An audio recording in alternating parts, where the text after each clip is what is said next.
All right, music fans, welcome back. Harmless Dave here, talking about some real tragedy, some real music, some real influence, and doing it in real time for a couple of real people out there, literally, just like you and just like me. Thanks for watching. Views are up, people. It's a lot of news recently, and so I am reporting on it and giving my perspective. We've got another one of those died suddenly with very little warning and very little explanation as to why that might have happened, even though I've been running on the same theory now for 3 years. But what the heck, right? Nobody cares, and nobody cares that nobody cares. So I'm going to be talking about the band Killing Joke, which is a little off the beaten track, but I played their music during the 1980s on college radio, and they have this song called 80s, which you should go listen to, and you'll hear something in the song which will remind you of what was to come like 8 to 10 years later. Before I get there, this kind of matches with what I'm talking about today. Trevor and the Joneses, Take You to Stay. These guys just sent me a couple of CDs. I really like the artwork. It's like psychedelic, dude. And it's not for everyone, okay? But it is well produced. And if you're a fan of alternative music, this might be your ticket. Take You to Stay, independent music from Trevor and the Joneses. The packaging alone on this is definitely worth ordering it from the band, probably. I think that's the only place you could get it. So let me dig into this story.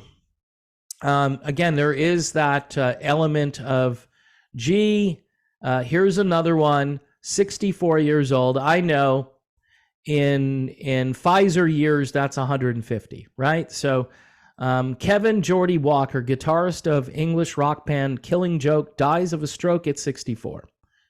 Dave, people die of strokes all the time. Yes, I know. Kevin Jordy Walker, and they're dying more and more of strokes all the time. Best known as guitarist of the English rock band Killing Joke, has died. He was 64. Walker died of a stroke Sunday morning. You know, some people have strokes, by the way, and they don't die. Dick Clark, if you remember, American Bandstand and Dick Clark's Rockin' Eve and all of that. He had a stroke, and he was around for a while after the stroke. So I think he might have been older than this gentleman when he had the stroke, but again, memory does not serve me well. So I'm just going to say a stroke doesn't necessarily mean death, but here we go. He died of a stroke. That's it. And you're going to get little hints and bits and pieces during this article, which it's weird because the news media obviously doesn't care. They're just going to put it out there now. And they're going to think people don't have a memory. And some of us aren't thinking about what happened 2 or 3 years ago, right? So again, Killing Joke's legendary guitarist Kevin Jordy Walker passed away after suffering a stroke. He was surrounded by family. This is what the band wrote alongside an image of Walker. We are devastated. Rest in peace, brother. So they're devastated. They didn't expect this to happen. Jazz Coleman, Martin Youth Glover, and Paul Ferguson remembered the late musician in a statement via the band's rep to USA Today on Monday. So those are all band members from Killing Joke. I spoke to Jordy last week. He began he spoke an hour on the phone with this gentleman, Jazz Coleman. And apart from a flu, he was in fine spirits and looking forward to the future with optimism. So, Jordy obviously didn't think his number was up, but he did have the flu, whatever that is. We reincarnated before. This is a real spiritual guy here. We reincarnated before, and we will reincarnate again. I never left his side in 44 years. This is Jazz Coleman talking about reincarnation. Hopefully he doesn't come back as a laboratory rat, because there's a good chance he might be experimented on by the same company that had experimented on him, my guess is, a couple years ago. Glover wrote, he is now flying high with the Valkyries on his way to the halls of Valhalla. He defined a generation of three with his genius. Now, let me read that again. He defined a generation or three with his genius. That I agree with. And why? All right. So if you haven't heard the Killing Joke song 80s, it's called 80s, and I think they spell it out. They don't write 80 apostrophe S. They actually EIGHTIES, 80s. If you're going to look it up, if you Google the band Killing Joke, I'm pretty sure you'll find the song 80s. That's the one we, as young rebel college students, used to play at the radio station that I used to work at. Basically, I volunteered and lived at. So you'll hear something in that song. You'll hear something in that song that sounds like something that came about 8 to 10 years later. It's pretty remarkable how much this music influenced the grunge era. Again, I'm not grateful that it influenced the grunge era. At the time when we were listening to this stuff, we didn't call it grunge. We called it underground, post-punk, punk. This has a little bit of new wave in it, but it's almost like post-new wave. You know, people come up with all of these terms, and Killing Joke had their own thing. Some people might call it hard rock, or goth metal would be another thing you could throw on it. But anyway, this guy goes on to say, we are all honored to have served with him and shared his vision of what the band could be. So they served with him in a band.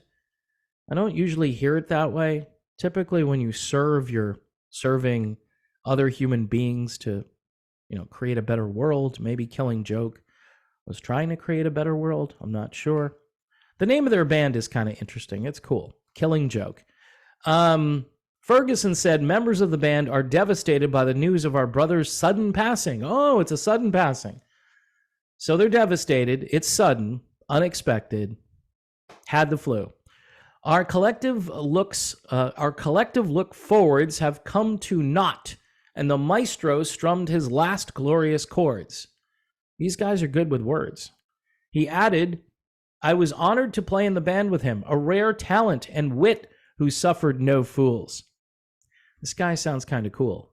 Killing Joke drummer Martin Atkins mourned the loss of his bandmate in a Facebook post Sunday, sharing a music video from the industrial band The Damage Manual, a supergroup that featured Walker and Atkins. Gutted, says Atkins. That's it, just gutted. That's the new way of, I guess, explaining your grief or sharing it. Just say gutted, because you're gutted, right? Like an animal. I don't know. Walker joined Killing Joke in the late 1970s when he was recruited by Ferguson, the original drummer, and lead singer Coleman to complete the band's lineup alongside bassist Glover. Killing Joke released its self-titled album back in 1980, October of 1980. Wow. The band has released 15 albums over the course of its career, including 2003's Killing Joke. The self-titled album featured Loose Cannon, which peaked at number 25 on the UK's official charts. So they made it to the charts. Typically, this band was very underground. And again, go listen to 80s by Killing Joke, and then go check out Come As You Are by that wonderful band called Nirvana. All right, and you'll see that there's definite influence there. This would be a dark horse Rock and Roll Hall of Fame entry. I don't know. These guys don't fit the right demographic. They don't have the right skin color. They're not of the right gender. So they're probably not getting in. But see, the Hall of Fame loves grunge so much. They love like Soundgarden and Nirvana and stuff like that, that they've got to recognize that without Killing Joke, without this guy playing his guitar the way he did, Kevin Jordy Walker, there probably wouldn't be grunge. Maybe there would be. Maybe they would have figured it out without Killing Joke, but you listen to Come As You Are and you're going to hear a lot of Killing Joke going on there. So again, there's always influence, and sometimes it happens by accident, by osmosis. I think the bigger story here, though, again, is the fact that another person dies suddenly, prematurely. 64, again, in Pfizer years is 150, I guess. I don't know. I'm just trying to think, what is acceptable? You know, they didn't say he had all these problems prior. The band seemed upset. They seemed devastated.